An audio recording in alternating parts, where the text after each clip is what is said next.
Bom, então inteligência artificial. Quando a gente fala de inteligência artificial, a gente vai ter que juntar esses dois tópicos aqui, ó. O machine learning, que é o aprendizado de máquina, junto com a análise preditiva, tá bom?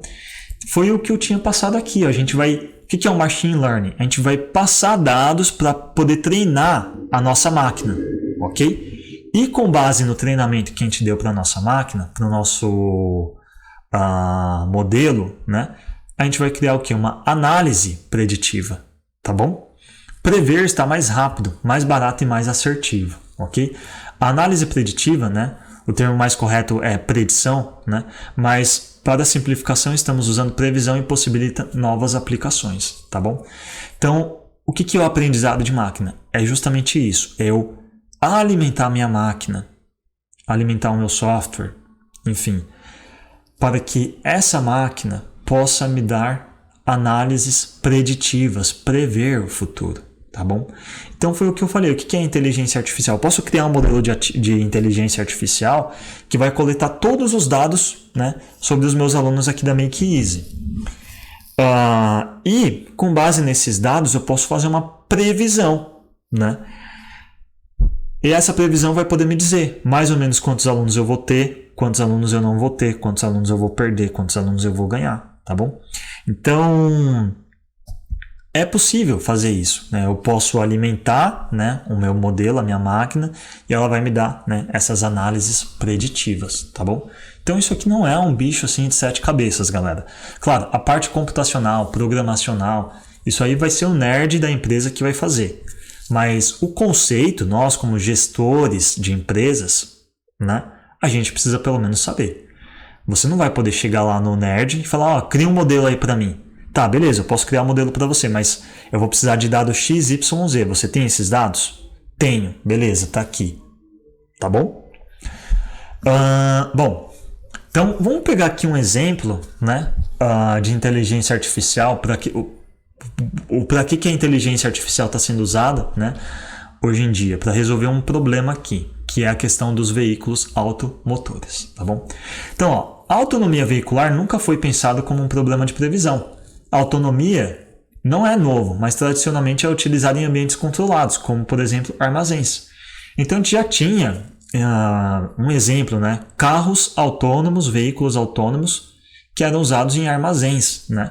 A nossa última aula tinha sido sobre... Nossa, qual foi o tópico da aula, galera? Supply chain, né? Cadeia de fornecimento, né? Armazenagem e tudo mais.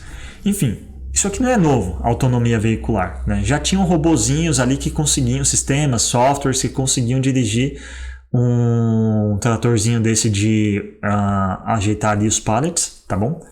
Autônomo, ok? Então, as condicionais são simples para esse caso aqui. Se alguém está na frente, então pare, tá bom? Então, o cara programou um software lá que consegue identificar esse ambiente, é um ambiente controlado, se alguma coisa está na frente, pare. Se a prateleira está vazia, então vá para a próxima. Isso aqui é um ambiente controlado, já existia autonomia veicular. Agora, vamos pensar o seguinte, a autonomia veicular em uma cidade é impossível com o método tradicional. Se tal coisa acontece, então faça outra coisa, tá bom? Por quê? Aqui é um ambiente não controlado, existem muitas condicionais complexas. Se está escuro, então... Bom, se está escuro, o que eu vou fazer? Eu vou parar o carro? Mas assim, se eu parar o carro e vai que tem uma carreta na minha frente.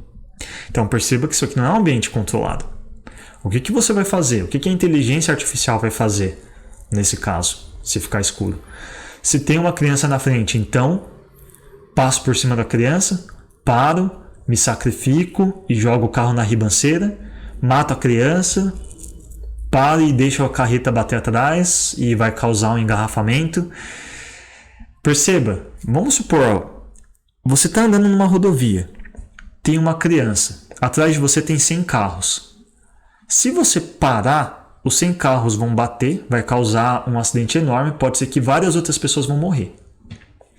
Se você jogar o carro na ribanceira, você provavelmente vai morrer, a criança vai ter ali alguns segundos a mais para conseguir atravessar e os outros carros que estão atrás não vão precisar parar, segue o baile, né? Você se deu mal.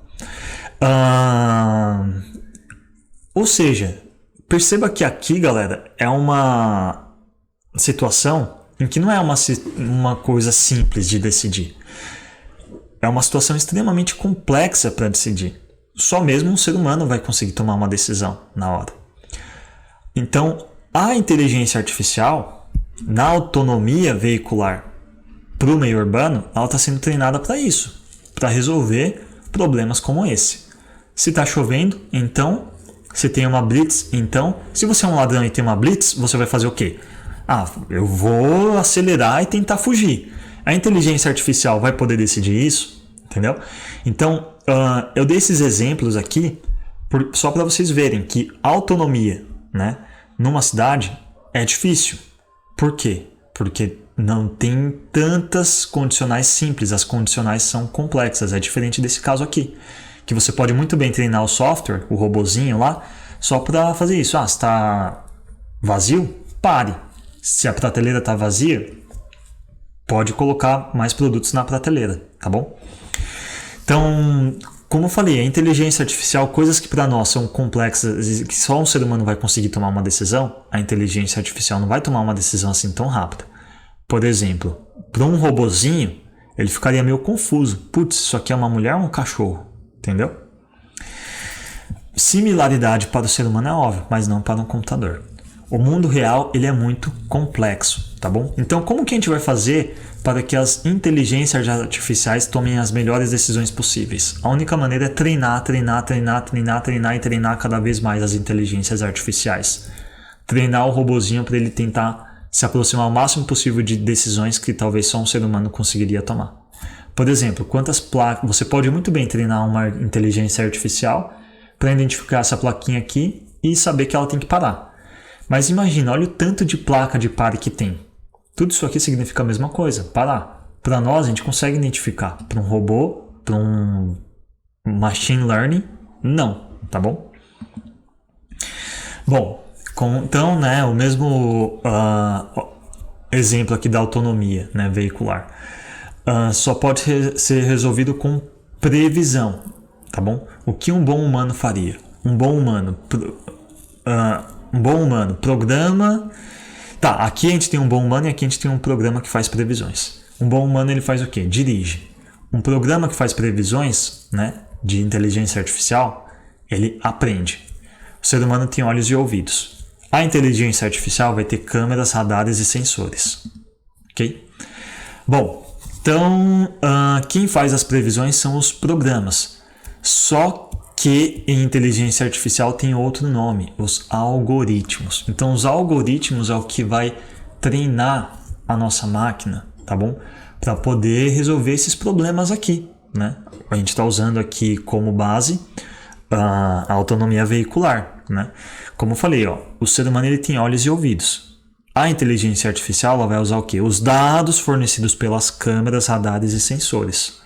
Se a câmera mostra para a inteligência artificial que tem uma criança, ela vai treinar, então, né, a nossa inteligência artificial, nosso modelo preditivo, para parar se tiver uma criança. Né? Se tiver uma criança, aconteça o que for, esse carro está programado para não passar por cima da criança. Não importa se vai ter uma carreta atrás. Se tiver uma criança, o carro está programado para salvar a vida da criança, vai dar prioridade para a criança. Perceba que aqui você está dando essa decisão para a máquina, né? Mas assim, imagina que você está dirigindo. Perceba que um ser humano, ele não vai talvez ter o tempo de tomar a decisão mais lógica numa situação dessas, né? Talvez, pode ser que na hora a pessoa vai pensar, putz, eu não tive nem tempo de pensar, acabei passando por cima da criança. Perceba que esse cálculo de passar por cima da criança ou não passar por cima da criança, causar um engavetamento atrás é algo muito complexo. Agora, você pode comprar um carro que já está lá definido. Bom, esse carro, pelo menos eu sei que aconteça o que acontecer, pode ser que eu vou me dar mal, mas a criança vai ter a vida salva. Por quê? Através das câmeras, radares e sensores, esse carro foi treinado para identificar o que é uma criança e no caso de identificar o que é uma criança, vai parar, ok? Bom, no início o programa comete erros, tá bom? Pode ser que o programa vai ver, sei lá, tipo um pedaço de madeira que está em pé, ou uma placa, né, ou um boneco que estava ali na estrada, vai identificar que é uma criança, mas com o tempo você treina essa inteligência artificial e finalmente ela vai descobrir o que é de fato uma criança, tá bom? E aí, né, uma vez sabendo que é uma criança, não vai passar por cima da criança. Isso aqui é um exemplo, eu estou usando o exemplo do carro, tá bom? E o exemplo da criança, mas essa mesma coisa pode ser aplicada para tudo. Sempre que prevê de forma errada o que um bom humano faria. As previsões melhoram até o momento em que o programa fica melhor que um bom humano. Nesse ponto, o programa pode atuar sozinho, tá bom? Como é um projeto típico de análise preditiva? Isso aqui, deixa eu ver quantos slides tem. Aqui é o slide 14. Tá, beleza. Bom, beleza, Natan. Eu consegui entender aqui o que é o Machine Learning, consegui entender o que é o Big Data. Agora eu vou preciso criar uma análise preditiva ali para minha empresa. Quais são os primeiros passos para você poder criar essa análise preditiva para a sua empresa? Primeiro de tudo, definição dos objetivos. Qual problema queremos resolver? Esse é o primeiro passo. Segundo, obtenção, limpeza, normalização e transformação dos dados. Ok? Terceiro passo, modelagem. Tá bom? Fazer o modelo de análise preditiva. Isso aqui vai ser o nerd lá, né? De computação que vai te ajudar. Mas lembra, para o nerd poder fazer um modelo, e aí tem vários modelos de análise preditiva, você vai precisar falar para ele, preciso que você resolva esse problema e estão aqui os dados, tá bom? Você precisa dar tudo isso aqui mastigadinho para o nerd. Obtenção, limpeza, normalização e transformação de dados. Nossa, galera, acho que aqui teve um erro, tá bom? Aqui é ação, tá bom? Eu vou colocar aqui, tá bom? Mas na verdade aqui ação. Qual a ação que você vai tomar? Você definiu os problemas, você obteve os dados, limpou, normalizou, transformou. O nerd lá da computação fez os dados, a modelagem dos dados e agora resultados. Você tem que analisar, medir os resultados, tá bom? Bom, e aqui, galera, a gente tem algumas ferramentas para poder fazer análise preditiva. A SEMA, que vem de Sample, Explore, Modify, Model and Assess, tá bom? Que vem de definir, coletar, explorar, modelar, interpretar e comunicar, ok? E o CRISP-DM, que parte do Business Understanding e do Data Understanding. Você tem que entender o seu negócio, entender os dados, fazer a preparação dos dados, modelar os dados, avaliar os dados e empregar os dados, tá bom? No final das contas, tem tudo a ver com isso aqui. Você define qual o problema, trata, obtém os dados, normaliza, faz a modelagem e daí depois você tem que atualizar, tá bom? Coletar os resultados, colocar em prática, ok?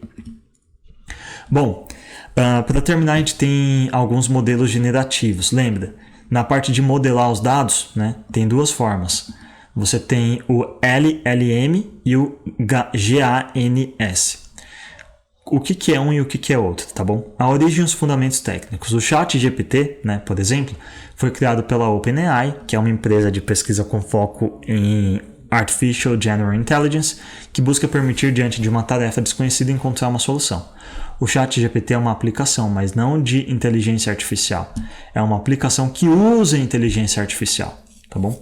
A tecnologia por detrás da inteligência artificial do GPT é recente, denominada LLM, ou Large Language Model, modelo de grandes linguagens, tá bom? Os LLMs são modelos de inteligência artificial treinados com grandes quantidades de dados linguísticos para modelar a linguagem humana de forma matemática. Então, o que o ChatGPT usa? Palavras, linguagem, tá bom? Então, com base na linguagem, ele vai desenvolver os modelos preditivos. É por isso que quando você conversa com o ChatGPT, ele consegue te dar uma resposta, porque é baseado na língua, nas palavras, no idioma, tá bom?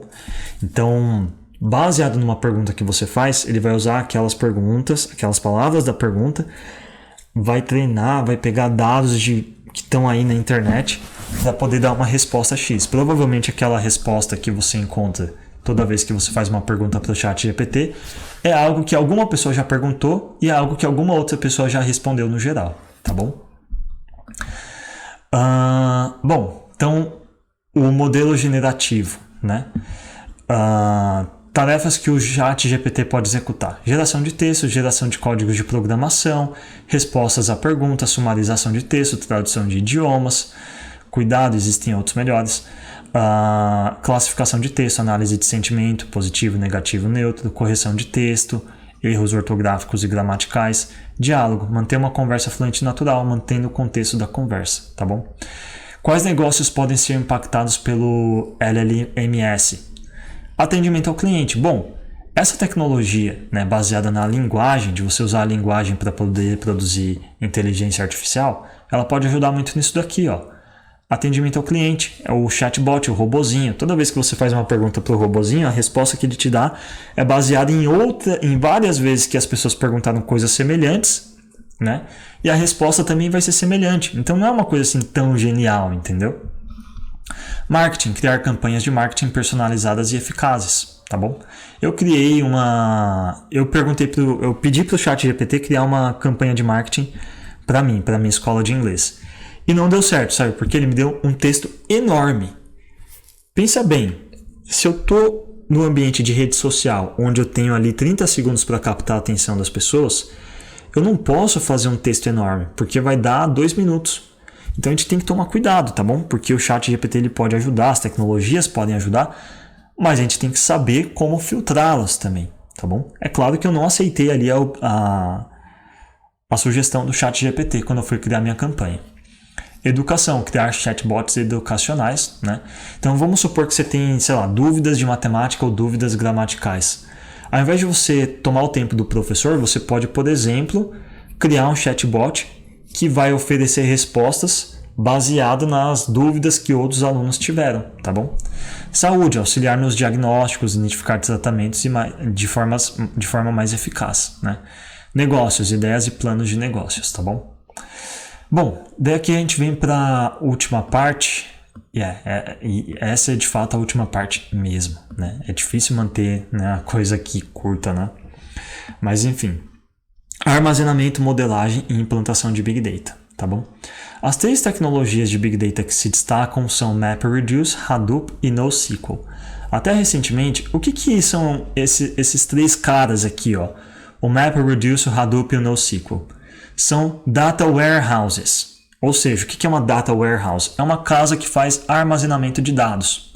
Claro, não é uma casa, tá bom? Mas são processadores, computadores. Tem um nome. Só esqueci o nome, galera. Mas enfim. São computadores que ficam ali só para armazenar os dados que ficam na nuvem. Esses dados que ficam na nuvem, né, que você consegue acessar, na verdade eles estão armazenados, né, em alguma empresa, em alguma data warehouse. Tem data warehouses que chegam a ocupar, sei lá, prédios inteiros com vários computadorzinhos ligados lá só para poder armazenar aqueles dados, tá bom? Então, essas tecnologias aqui, o MapReduce, o Hadoop e o NoSQL, o que elas fazem?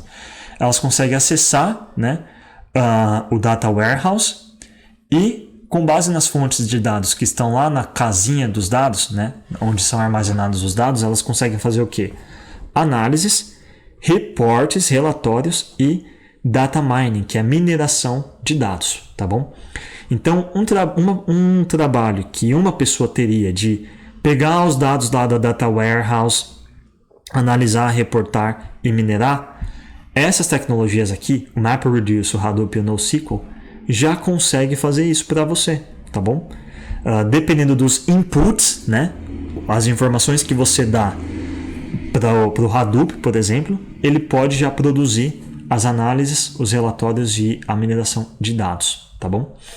Um Data Warehouse é um sistema de armazenamento que conecta e harmoniza grandes quantidades de dados de diferentes fontes. Como produto, o Data Warehouse fornece relatórios e análises que dão suporte ao negócio e à empresa, auxiliando na tomada de decisão. Os dados fluem para o Data Warehouse, né? Então você, por exemplo, a Amazon oferece esse serviço de Data Warehouse. Você contrata lá, né, através da Amazon Web Services, o Data Warehouse da Amazon, deixa os seus dados estocados lá, né? E daí quando você precisa, pela nuvem, você consegue acessar esses dados, Se você tem aí na sua empresa uma equipe que sabe, que manja mexer aqui de Hadoop, MapReduce ou NoSQL, ela vai fazer o quê? Essa equipe vai usar essas ferramentas para poder fazer as análises, os relatórios e a mineração de dados, tá bom? Então você tem a fonte de dados, as fontes de dados ficam armazenadas aqui no Data Warehouse, aí você pode escolher a empresa que você vai armazenar, né? Pagar ali pelo serviço de armazenamento, e com as ferramentas, as tecnologias que a gente tem hoje, né? E o capital humano que tem hoje, você consegue fazer isso daqui, tá bom? Os dados fluem para o Data Warehouse a partir de dados relacionais como ERP, Enterprise Resource Planning, CRM, Customer Relationship Management, e CSCM, Supply Chain Management, tá bom? Então, bom, se você tem lá um ERP, se você tem um CRM, se você tem um SCM, você consegue, então, com base nos dados desses 3 pontos aqui, criar as análises, os relatórios e o data mining, tá bom? Bom, e por último, né, a inteligência na gestão de dados e problemas de negócios resolvidos por Big Data Analytics. As ferramentas de BI, Business Intelligence, ajudam na captura, armazenamento e gerenciamento de dados, a fim de gerar insights, valor aos tomadores de decisão.